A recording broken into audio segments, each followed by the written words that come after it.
일본의 수출 규제 조치를 놓고 어제 문재인 대통령이 경고의 메시지를 내놨습니다.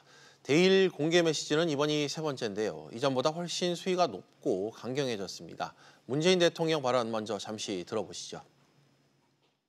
우리 기업들은 일본의 소재, 부품, 장비에 대한 의존에서 벗어나 수입처를 다변화하거나 국산화의 길을 걸어갈 것입니다. 결국에는 일본 경제에 더 큰 피해가 갈 것임을 경고해 둡니다. 네, 한편 문재인 대통령 또 여야 대표의 회동이 오는 18일로 확정이 됐습니다. 일본 수출 규제와 관련해 실효적 대안이 나올지 관심인데요. 또 이 18일은 이 강제징용 배상 판결과 관련해 일본 측 중재위원회 설치 요청 답변 시한이기도 합니다. 만약 우리 정부가 중재위 요청에 응하지 않을 경우 일본은 추가 제재에 나서겠다는 방침을 이미 밝힌 바 있는데요. 사실상 이번 주가 한일 갈등의 분수령이 될 것으로 보입니다. 오늘도 세 분의 전문가 모시고 이야기 나눠보겠습니다. 오대원 경기대 글로벌 비즈니스학과 교수, 또 이주환 하나금융경영연구소 연구위원 나오셨습니다.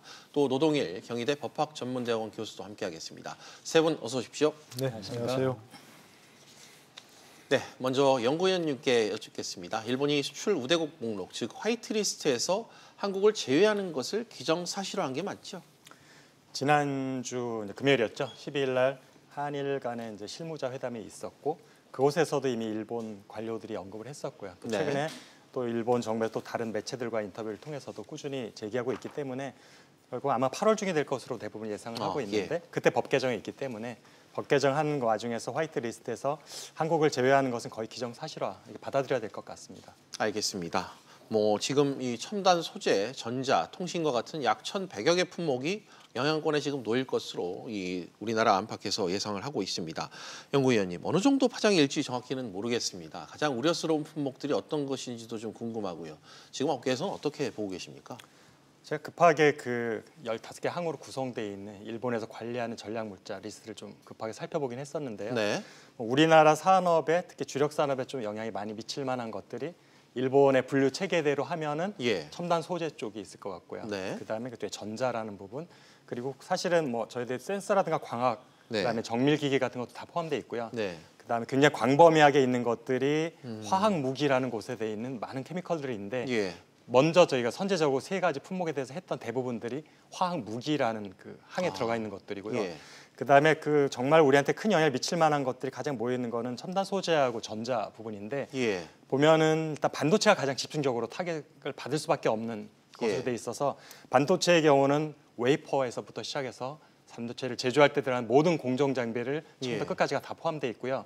공장 자동화 관련된 부분, 그다음에 공정 설비에서 실제 웨이퍼 하나하나로 움직이는 그 로봇 같은 것들도 다 포함이 되어 있고 테스트와 측정 장비가 다 되어 있고요. 그다음에 2차 전지와 같은 배터리류랑 광학 센서 같은 것들, 그다음에 정밀 측정 장치들이 있고 그다음에 아마도 정확하지는 않지만 제가 볼 때는 디스플레이에 쓰이는 아마 증착 장비일 것 같은데 코팅이라는 항목으로 되어 있는 것들이 있는데 잘 살펴보면 반도체는 별도로 구분되어 있기 때문에 반도체가 아닌 증착 장비라고 생각하면 대부분 우리들이 디스플레이에 들어가는 코팅 그 방막 증착 장비들이 아마 그것이라 생각되는데 그것들도 세분화해서 CVD, PVD, 이온 증착, 그다음에 여러 가지 이온빈까지도 광범위하게 다 포함이 돼 있는 것 같습니다. 몇 개 품목은 참 이해가 쉽게 되지 않는 품목들입니다만 말씀하신 바로는 산업계에 상당히 영향을 미칠 만한 품목들이 다수 포함된 것으로 파악이 되는 것 같습니다. 오 교수님, 그런가 하면 올해 일본의 수출 증가율이 마이너스를 기록한 것으로 나왔는데 이번 한국 수출 규제로 더 위축되진 않을지 일본 내에서도 비판의 목소리가 좀 커지는 것 같습니다. 예, 그렇습니다. 실익이 없는 것이 아니냐라는 비판도 나오고 있고 경제계에서 우리 단골에 대한 공격이 또 우리가 무역 흑자를 보는 나라에 대한 공격이 장기적으로 이게 우월한 선택이 아니다라는 얘기도 있지만 그 외에 다른 목적이 있는 것인가 하는 생각이 들 정도로 이제 일본 자체도 경제에 분명히 타격이 간다는 것을 인식하고 있는 상태입니다. 그럼에도 일본 정부가 한국에 대한 이 수출 규제 더 나아가서 이 백색 국가 제외 입장을 고수하고 있는 이유 뭐라고 좀 봐야 될까요? 이 백색 국가 화이트리스트라는 건 사실 안보 우방국에 속한다고 하는 27개 나라들의 리스트 아닙니까? 예. 여기서 뺀다는 건 장기적으로 여러 가지 목적이 있다고 보입니다. 지금 문 대통령께서 얘기하셨듯이 한국의 주력 산업에 대한 타겟팅이다. 그래서 한국을 견제하기 위한 것이다라고 할 때는 동북아시아 전 세계 경제에서 라이벌로 떠오르고 있는 한국 경제에 대한 견제가 아니냐는 것이 첫 번째고, 두 번째는 안보 우방국이 아니다라고 하는 선언이기 때문에 향후 동북아에서의 안보 구도를 재조정할 때 일본에게 유리한 입장으로 포석하고 싶다. 즉 남북이 좀 화해 무드로 갔을 때는 일본한테 분명히 안 좋은 시그널이기 때문에 이때 일본이 지금 아베 소원이죠. 사실 군대, 일본이 자위대를 자위군으로 무장하고 싶은 이런데 어떤 포석을 하고 그에 대한 논리를 쌓는 과정이다라고 생각하고 있는 것이죠. 여러 가지 방면에서 이거는 자기들은 이제 양수겸장이야 꽃놀이패를 잡았다라고 생각하는 것이라는 그런 정황이 여기저기서 보이고 있습니다. 일본 내에서도 정치적 목적을 달성하기 위한 수순의 일환으로서 하나씩 밟아가고 있는 그런 단계적 조치다. 그렇습니다. 그렇게 좀 말씀을 해주셨습니다. 이번에는 노 교수님께 좀 여쭙겠습니다. 어제 이 문재인 대통령이 이번 수출 규제 확대 움직임과 관련해서 경고의 메시지를 내놨지 않습니까? 이건 상황을 더 악화시키지 말란 일종의 제안의 성격이라고 볼 수 있을까요? 뭐 말 그대로 그냥 경고라고 볼 수 있는 거죠. 그대로 좀 처음에 이제 문재인 대통령의 발언은 좀 신중했죠. 뭐 대응 맞대응으로 가서는 안 된다 이렇게 얘기했지만 결국 일본이 그에 대해서 전혀 귀를 기울이지 않는 그런 모습 아니겠습니까? 그러다 보니까 뭐 문 대통령의 언급도 계속 강경해질 수밖에 없는 것이고, 말 그대로 이제 경고 메시지는 이제 어떤 대통령으로 사실은 최대치 발언이라고 보여집니다. 그러니까 그런 점에서 봤을 땐 지금 잘 말씀하셨지만 사실은 이것이 처음에는 그냥 뭐 이 참여연 선거를 의식한 뭔가 정치적 제스처 아니겠느냐 이 정도 했는데, 지금 많은 분석이 나오는 것에 따르면 결국 그에서 그치지 않을 것이라는 게 상당 대부분의 예측이거든요. 결국 그 참여연 선거 또 이제 개헌 그리고 정상 국가화, 전쟁 가능한 국가, 그걸 발판으로 한 동북아 질서의 재편, 동북아의 패권 경쟁 이런 것이 담겨 있다고 본다면 문재인 대통령도 그냥 신중하고 유연하게만 대응해서는 안 되겠다 하는 그런 생각을 분명히 있었을 겁니다. 그렇기 때문에 경고라는 말까지 썼고요. 물론 이제 그럴 수 있습니다만 의미가 있습니다만 일본도 그에 대해서 뭐 우리 대통령의 언급이라든지 발언, 경고 이런 것에 귀를 기울일 자세가 전혀 안 돼 있기 때문에 이 다음 행보는 어떻게 될 것인지는 상당히 좀 고민되는 그런 부분이라고 할 수 있습니다. 알겠습니다. 방금 이 노 교수님께서 하신 말씀에 연관지어서 연구위원님께 좀 덧붙여서 여쭙는다면, 이 문재인 대통령이 사태가 장기화되면 일본 경제에 더 피해가 갈 수 있다 이렇게도 언급을 했단 말이죠. 사실 이 부분과 관련해 좀 팩트 체크를 하고 싶은 게, 일본 경제에도 좀 적지 않은 타격이 예상되는 게 맞나요? 사실 지난주 정경련 세미나에서도 사실은 그 연구 결과가 나오기도 했었고, 최근에는 글로벌 IB에서도 비슷하게 일본과 한국이 GDP 성장률이 얼마나 감소할 수 있을지 이런 것들이 나왔었는데, 사실 저희 글로벌 밸류 체인을 좀 따져본다면 저희들이 답은 금방 나올 것 같습니다. 지금 저희들이 이미 지금 저희들이 제재가 시작되어 있는 세계 품목에 대해서 일본으로부터 연간 수출하는 금액이 기껏해야 5천억 원 정도가 되거든요.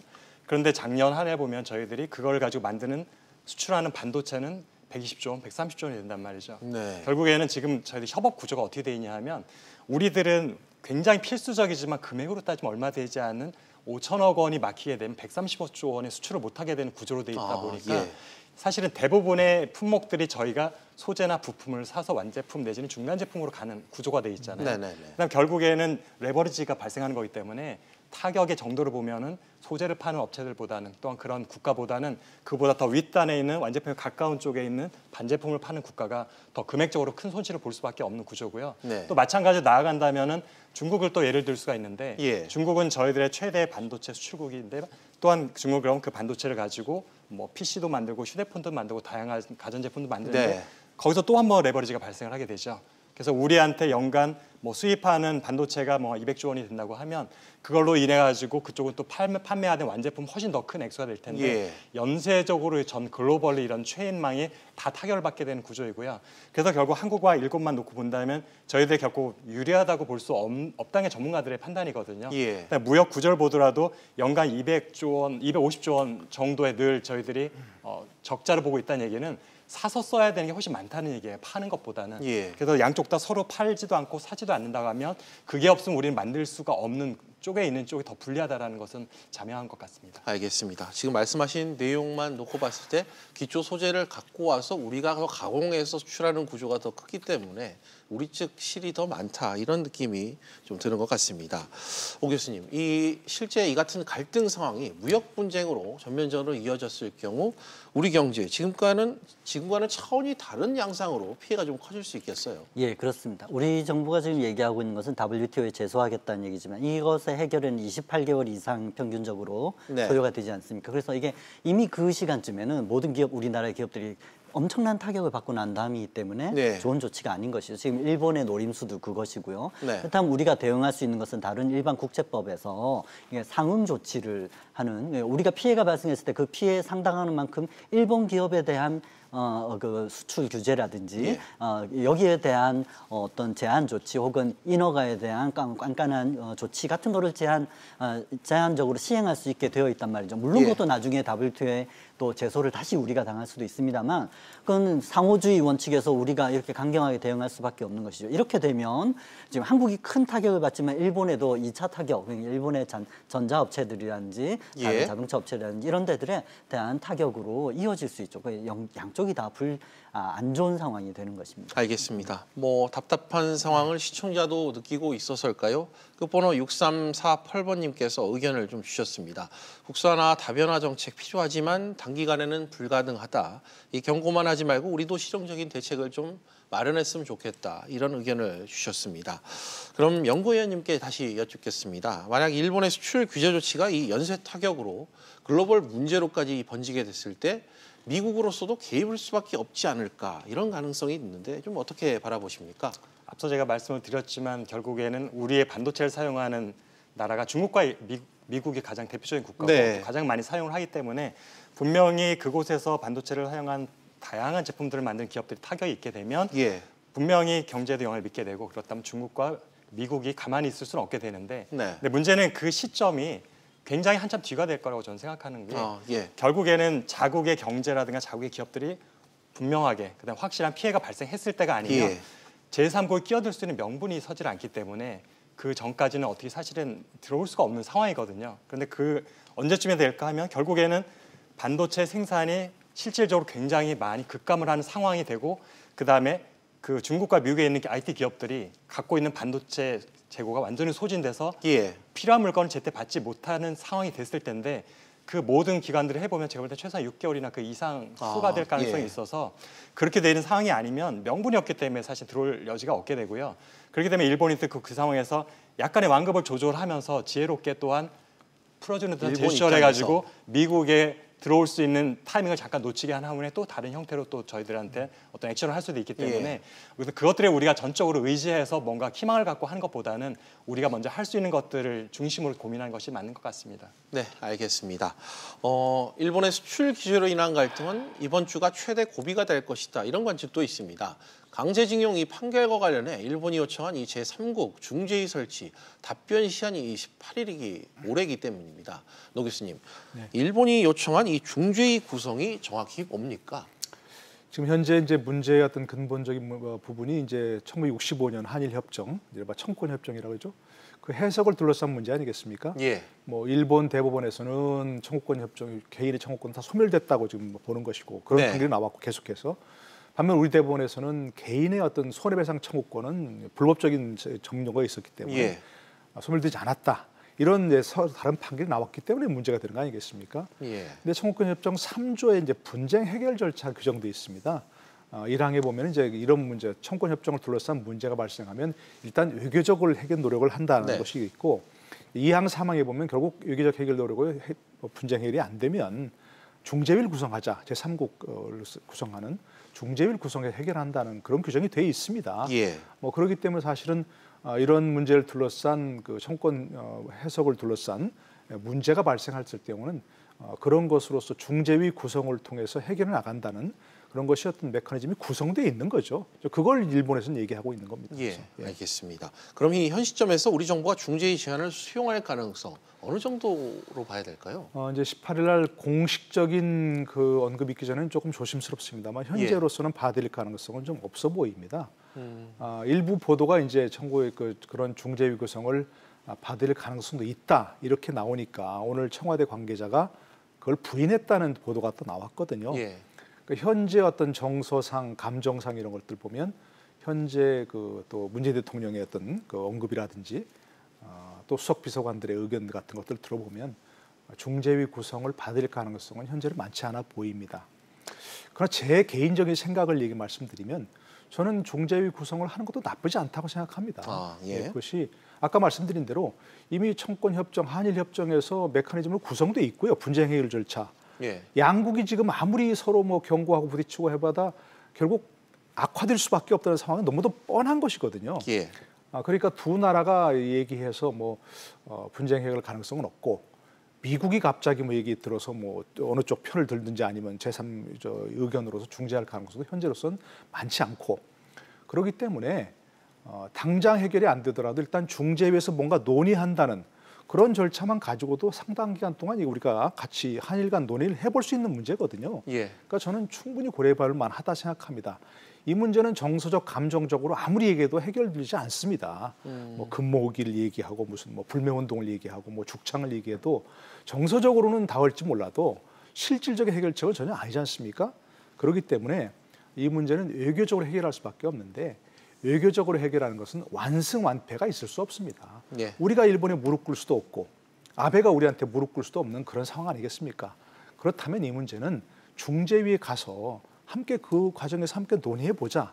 이런 것만 해도 상당히 시간을 벌 수 있고 또 그 과정에서 일본이 그 중재위 논의하고 있는데 새로운 제재를 자꾸 한다? 그러면 일본이 요청한 중재 명분이 없어져 버리는 거죠. 예. 그렇기 때문에 저는 국민 정서상 자꾸 따지지 말고 그런 면은 이제 국민들이 불매운동으로서 메꿔 나가고 정부로서는 현실적인 대응책으로서 중재위 구성을 해보는 것도 저는 나쁘지 않다고 생각합니다. 예. 지금 이 내용과 관련해서 저희가 언급을 했고 노 교수님께서 관련 견해를 좀 주셨는데 방금 이 속보가 들어왔습니다. 청와대에서 수용 불가 입장이 나왔다고. 네, 근데 그 부분은 이제 공식적인 얘기는 아니고요. 예. 공식적인 얘기는 아니고 공식적으로 아직 발표 안 했습니다. 비공식적으로 청와대 관계자 말을 빌려서 중재위 구성도 검토해 볼 수 있다 이런 보도가 나오니까 그걸 지금 부인하는 역시 비공식 견해입니다. 그러니까 저는 지금 물론 국내 정서상 우리가 중재위 구성 따라간다 그러면 일본의 제안에 따라가냐 이렇게 할 수밖에 없지만 정부가 설사 그걸 받아들인다 하더라도 우리 국민들께서는 이 부분은 불가피한 부분이 있다 하는 걸 이해해 주셔야 된다는 겁니다. 알겠습니다. 연구원님.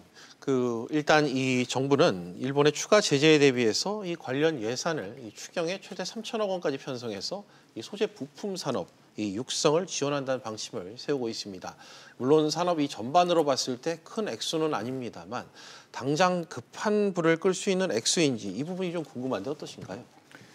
육성이란 표현은 사실은 적절하지는 않은 것 같고 육성이라는 말은 우리가 중장기적으로 대응 방식을 구할 때 하는 거고 잠깐 단기적으로 정부의 도움이 필요하다는 것에 공감은 하고 있습니다. 왜냐하면은 지금 칩을 만드는 삼성전자나 SK 하이닉스 같은 경우는 워낙 자금력도 좋고 사실 한동안 문제가 생기더라도 기업이 망하거나 할 만한 우려는 거의 우리가 갖고 있지 않지만 협력사 같은 경우는 중소업체들이 굉장히 많기 때문에 지금 제가 분석을 해본 결과에 의하면 2018년 기준으로 했을 때 반도체 같은 경우는 전체 해당 업체 한 13% 정도가 이미 저희 한계 기업 상황에 있고요. 디스플레이는 25% 정도 한계 기업 상황에 있기 때문에 조금의 자금 문제가 생기더라도 금방 도산으로 연결될 수 있는 어려운 상황의 기업들이 많습니다. 그렇지만 그런 기업들을 살릴 수 있는 거는 굉장히 어마어마한 큰 돈은 아니거든요.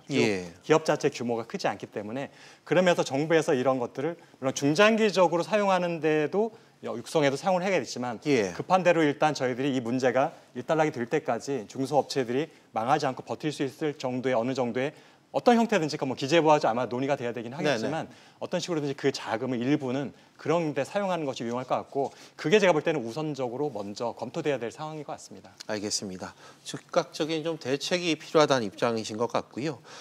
관련해서 기업들 얘기도 좀 나온 김에 해보겠습니다. 이번 수출 규제 조치 이후 가장 많이 언급됐던 게 바로 이 롯데그룹입니다. 롯데그룹이 오늘부터 사장단 회의에 들어갔죠. 오 교수님, 사실 이 롯데그룹 같은 경우 일본 기업과 합작사도 많은 편이고 상당히 투자를 일본 금융권에서 유치하고 있지 않습니까? 만약 한일 갈등이 장기화되면 롯데그룹도 어떤 식으로든 영향을 불가피하게 받을 수밖에 없겠죠. 단적인 예가 이번에 롯데쇼핑이 49%의 지분을 가지고 있는 유니클로, 네. 우리나라에서 가장 큰 영향력을 미치는 소매품 중에 하나죠. 그것에 대해서 이제 불매 운동의 어떤 불똥이 그쪽으로 튈까봐, 전이 될까봐 하는 이런 그 위기감 같은 것이 있습니다. 이건 단적인 사례고요.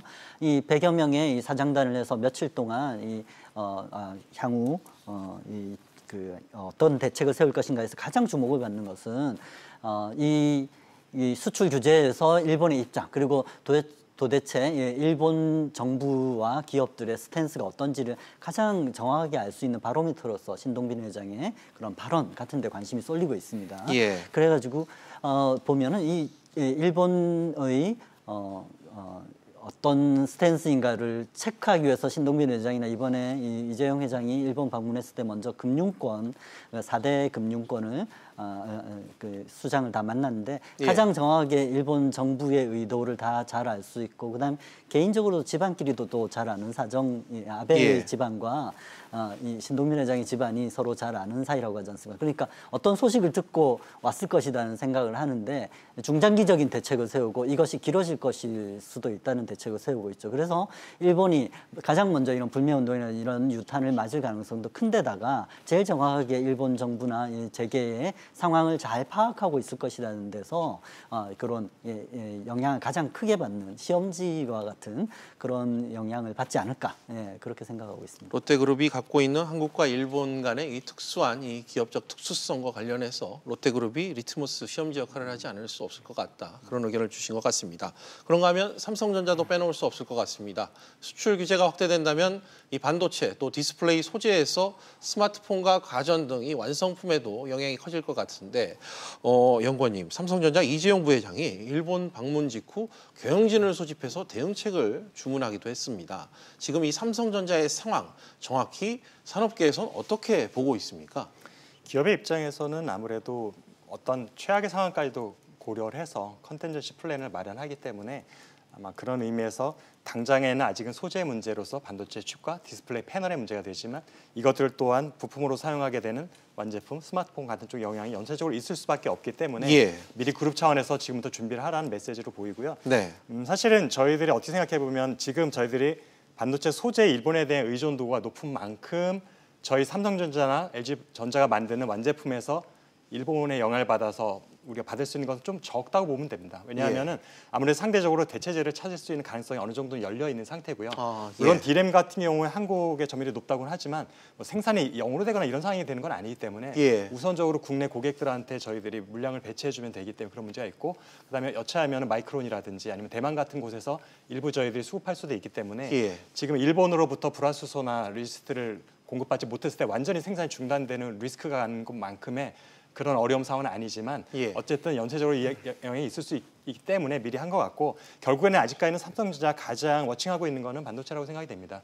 워낙 기업 그룹 전체에서 또 특히 삼성전자 전체에 차지하고 있는 매출이나 영업이익 비중이 워낙 높기도 하고 또한 상징적인 의미도 있기 때문에 그다음 국가 전체 경제에 미치는 영향도 상당히 크기 때문에 그곳이 일단 가장 워칭 포인트가 같고요. 다른 것들도 물론 리스크가 전이될 수 있는 가능성은 있기 때문에 미리 대비해야 된다는 그런 워닝 시그널로 보고 있습니다. 네, 알겠습니다. 한편 곧 이 문재인 대통령과 여야 대표들이 참석하는 영수회담이 열립니다. 내일 모레인 18일로 지금 잡혀 있죠. 이번 논의를 통해서 실효적 대안이 나올지가 좀 관심인데, 마지막으로 이 노 교수님, 어떻게 좀 내일 모레 회담을 좀 전망하고 계십니까? 뭐 실효적 대안이 뭐 나오겠습니까? 지금 전문가들이 얘기해도 사실은 뭐 어려운 부분인데, 정치인들이 모인다고 하는 것은 뭔가 정치적 선언이 우선인 것이죠. 예를 들어서 지금 어려운 상황이니까 뭐 일본 정부 조치를 규탄하고, 그렇죠? 거기다가 이제 어떤 정부에 힘을 실어주겠다. 뭐 여러 가지 뭐 대안적 논의하겠지만 결론은 그렇게 나올 수밖에 없겠죠. 또 그렇게 나와야 되는 것이고요. 야당이 이견을 제기하더라도 결론에서는 결국 우리 정부에 힘을 실어주고 결국 국민들이 함께 힘을 모아나가자, 이렇게 얘기할 수밖에 없겠죠. 그것이 무슨 해결책이 되겠습니까만, 그러나 그것이 이제 바탕이 되어서 국민적 힘을 모으는데 함께 된다는 건 분명합니다. 근데 우리가 아까 잠깐 청구권 얘기를 했습니다만 1965년 한일협정 맺을 때 아마 기억하시는 분도 많겠지만 그때 엄청나게 격렬한 시위가 벌어졌죠. 학생 뭐 데모가 막 열리려 했다고 하고요. 근데 박정희 정권이 그때 이제 박정희 대통령이 청구권 협정을 맺을 때 야당에서 격렬하게 반대했는데 유일한 정치인 중에 김대중 전 대통령이 찬성했다는 겁니다. 그러니까 다른 야당에서 엄청난 비난을 받았죠. 예. 속된 말로 이제 죄송합니다만 이제 뭐 사꾸라라고 이렇게 비난하거나 변절자다 이렇게 얘기했는데 당시에 당시에 김대중 대통령이 그 당시에 그래서 국제 정세로 봤을 때 우리가 일본과 국교 정상을 하지 않으면 안 된다. 우리만 고립될 수 있다. 그렇지 않으면 이렇게 해서 대승적 차원에서 그걸 찬성했다는 것이거든요. 예. 만약 우리가 그걸 맺지 않았으면 지금 우리가 이렇게 경제 발전할 수 있는 토대가 되지 않았지요. 그러니까 저는 여야가 함께 힘을 합친다는 것은 바로 이런 대승적 차원의 어떤 그 힘을 모으는 지혜를 모으는 뭐 그런 차원에 좀 있었으면 좋겠습니다. 아까 말씀드린 대로 감정적 정서적 대응은 국민에게 맡겨놓고 정치권에서는 설사 조금 비난을 받더라도 현실적이고 지혜로운 대안을 강구하는 그런 움직임이 있어야겠다는 생각입니다. 알겠습니다. 내일 모레 만나는 그 여야 5당 대표와의 대통령의 만남이 당장의 뭐 즉각적인 결과나 조치로 이어지지는 않겠지만 생산적이고 초당적인 협력, 중지를 모을 수 있는 계기가 됐으면 하는 바람이라는 노 교수님 말씀이 있었습니다. 시간 관계상 오늘 말씀은 여기까지 듣도록 하겠습니다. 세 분 오늘 말씀 고맙습니다. 감사합니다.